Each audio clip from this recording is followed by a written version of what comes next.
दोस्तों, आप सभी को सोमवती अमावस्या की बहुत बहुत शुभकामनाएं। जो अमावस्या सोमवार के दिन पड़ती है उसे हम सोमवती अमावस्या कहते हैं। तो आज के इस वीडियो में हम सभी जानेंगे सोमवती अमावस्या के दिन पीपल के वृक्ष की पूजा हमें कैसे करनी होती है, फेरी कैसे लगाते हैं, कितनी फेरी लगानी होती है, फेरी हम किस किस चीज़ से लगा सकते हैं, दान दक्षिणा कैसे निकालते हैं, चढ़ाई की जो सामग्री है उसका क्या करना चाहिए, क्या इसमें व्रत रखना आवश्यक होता है, तमाम जानकारी आपको आज के इस वीडियो में मिलने वाली है।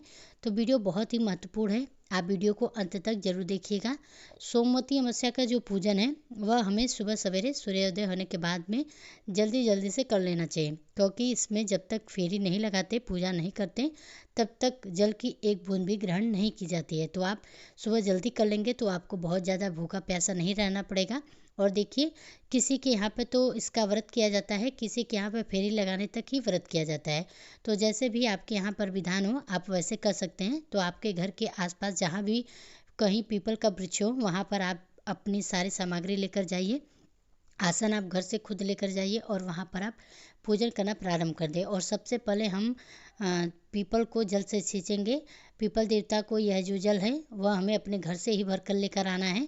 हम अपने घर से ही जल जब भर कर लाते हैं तो हमारे घर में जो भी ग्रह बाधाएं होती हैं, कष्ट परेशानियां होती हैं, वो हम भगवान पे समर्पित करके आ जाते हैं। तो इससे हमारे कष्टों का निवारण हो जाता है। तो यह जल आप किसी बॉटल आदि में भर कर ले जाएं और लोटा भी साथ में ले जाएं, तब आप इसे ऐसे समर्पित कर दें। तो आज के दिन भगवान श्री विष्णु, माता लक्ष्मी, पीपल देवता, तुलसी और पितरों के साथ भगवान भोलेनाथ का भी पूजन किया जाता है। तो हमारे पीपल वृक्ष के नीचे शिवलिंग स्थापित है। अगर आपके यहाँ शिवलिंग नहीं है तो आप मन में उसका ध्यान करके आप पूजा कर सकते हैं। आपके पीपल वृक्ष के आसपास नहीं है तो कोई बात नहीं, आप सिर्फ उनका ध्यान करते हुए पूजन कर लें। सबसे पहले देखिए, पूजा में हम दीपक प्रज्वलित करेंगे। एक देसी घी का दीपक लीजिएगा या तिल के तेल का, जैसा आप दिया जला सकते हैं। इस दिए की जो बाती है वो हमें कलावे से बनानी है या फिर आंकड़े की रुई से बनानी है। इस दिन हम रुई को स्पर्श नहीं करते हैं, तो रुई की बाती हमें नहीं बनानी है। और मूल यानी कि मूली, इसको भी हमें आज के दिन स्पर्श नहीं करते हैं और ना ही रुई को करते हैं। तो आज के दिन कलावे की आप रुई बना लीजिएगा। और सोमा देवीन, जो कि भगवान श्री विष्णु की परम भक्त थी, आज के दिन उनका भी पूजन होता है। तो आप पैपन से उनका चित्र पीपल के वृक्ष के ऊपर या पत्ते के ऊपर बना के उनका भी पूजन कर लें। साथ में स्वास्तिक भी बना लें, उसमें भगवान गणेश का आवाहन कर लें। उसी के साथ एमन से ही हम यहाँ पर पीपल वृक्ष को 108 टिया देंगे। ऐसे अच्छी प्रकार से आप पीपल देवता पे लगा दें। एप्पन कैसे बनाता है, आप हल्दी और चावल के आटे को मिक्स करके एप्पन बना सकते हैं या फिर गेहूं का आटा भी मिक्स कर सकते हैं, नहीं तो सिर्फ हल्दी के घोल से भी ऐसा टीका आपको लगा सकते हैं। इसके बाद हम देखिए, चंदन से सबसे पहले भगवान भोलेनाथ को तिलक करेंगे। अमावस्या के दिन भगवान भोलेनाथ का भी पूजन जरूर करना चाहिए। शिवलिंग अगर है तो आप शिवालय में जाकर यानी मंदिर में जाकर वहाँ पर भी पूजन कर सकते हैं। और हमने यानी कि आपको वहाँ पे गौड़ी गणेश जी हैं उनको भी तिलक कर देना है सिंदूर से। सोमन धोमन को तिलक करेंगे, बस एक गुड़िया जैसी लगानी है, यानी कि इस दिन आकृति जैसी लगानी है। ऐसा आप चित्र या पीपल के पत्ते पर बना ले, पीपल के तने पर बना ले। साथ में हम ऐसे सभी का पूजन करें, अच्छे समर्पित कर देंगे। यहाँ पर स्वास्थ्य को भी हमने होरोली तिलक आदि पर आपको यहाँ पे टिक देना है। सोमा धोबी जो हैं उनको भी आपको टिकना है। आज के दिन काले तिल का बहुत ही महत्व होता है। यहीं पर आपको पीपल वृक्ष के पास में ही आप दक्षिणा दिशा में मुख करके हाथों में काले तिल लेकर पितरों के नाम का भी तर्पण कर सकते हैं। आज के दिन गंगा स्नान का बहुत ही महत्व है, तो आप अपने नहाने के जल में कुछ बूंदे गंगा जल की अवश्य मिला लीजिएगा। और सुहागिन महिलाएं पूरे सोलह श्रृंगार करके ही इस पूजन का करें। और भोग प्रसाद में आप देखिए, बतासे का मेवा मिश्री का भोग लगा सकते हैं। अमावस्या के दिन खीर जरूर बनानी चाहिए और घर पर अग्यारी जरूर करनी चाहिए, यानी कि गाय के गोबर का उपला सुलगा करके उसके ऊपर खीर पूरी का भोग करके पितरों को जरूर समर्पित कर दें।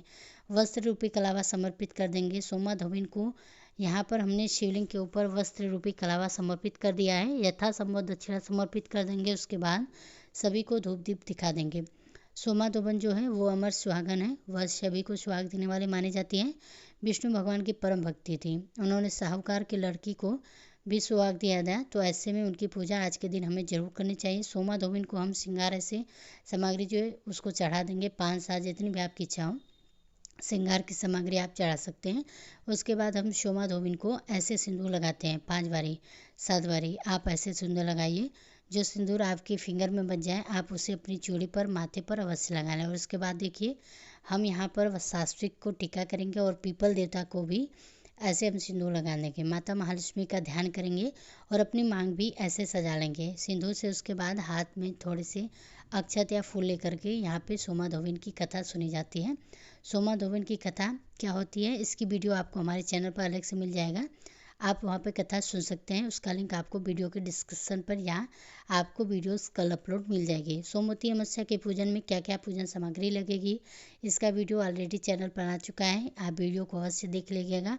सामग्री पहले व्यवस्था कर सकते हैं। कथा सुनते समय एक जल का लोटा अवश्य भर के रखना चाहिए। हाथ में जो चावल दिए हैं थोड़े से चावल जल के लोटे में डाल दें। थोड़े से पीपल देवता पर चढ़ा दें। उसके बाद हम आरती करेंगे। भगवान विष्णु माता लक्ष्मी का ध्यान करेंगे।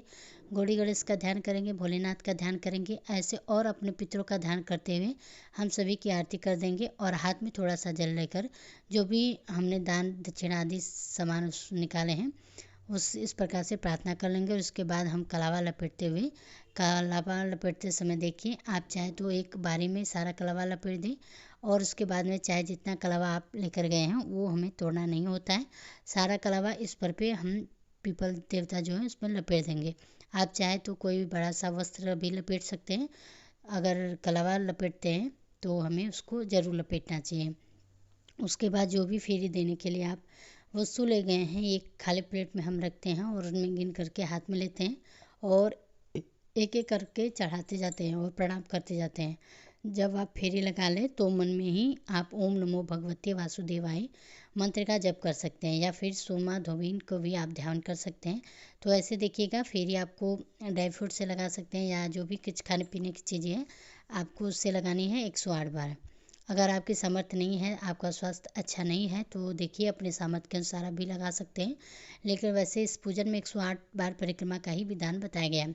ऐसे पूजन करने के बाद आप पीपल देवता से गले अवश्य लगिएगा। इससे बहुत ही ज़्यादा पॉजिटिविटी आती है और आप इनमें सहयोग भी ले सकते हैं। इस पूजा में किसी न किसी के साथ आपका सहयोग हो सके तो अपने पति को अपने साथ में ही रखें और हमारी जो भी पूजा है उसका प्रभाव बहुत ज़्यादा बढ़ जाता है। पूजा के बाद भी आप अपने पति के चरण को स्पर्श करें उनसे भी आप आशीर्वाद लें। आइए जानते हैं कि चढ़ाई कराई सामग्री जो है उसका हमें क्या करना है।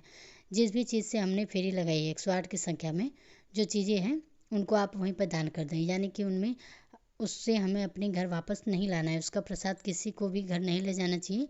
कोई भी आपने ऋतु फल आदि चढ़ाया है उसे भी आप यहीं पर छोड़कर आ सकते हैं। अगर आपने पूजन मंदिर में किया हो तो वो सामग्री वहीं पर छोड़ देंगे। जो भी वहाँ के पुजारी हैं वो उसको ले लेते हैं जैसा उसका प्रयोग है उसको कर लेते हैं। अगर आप बर्तन ले गए हैं तो आप उसको घर ला सकते हैं। अगर आपने अपने सिंदूरदानी लेकर गए हैं तो उसको भी आप घर लेकर आ सकते हैं। कि सुहाग की सामग्री को भी आप दान दे दें और दक्षिणा आदि को भी आप यहीं पर छोड़ दें। ऐसे हमें सामग्री का करना है। व्रत का मैंने पहले ही बता दिया हमारे यहाँ पर सिर्फ फेरी लगाने तक ही व्रत किया जाता है। उसके बाद में शुद्ध सात्विक भोजन कर लिया जाता है। दोपहर को भी कर सकते हैं शाम को भी कर सकते हैं और किसी किसी के यहाँ पर पूरे शाम तक प्रॉपर व्रत किया जाता है। तो आप देख लीजिएगा आपके यहाँ पर जैसा भी होता है आप वैसा व्रत कीजिए।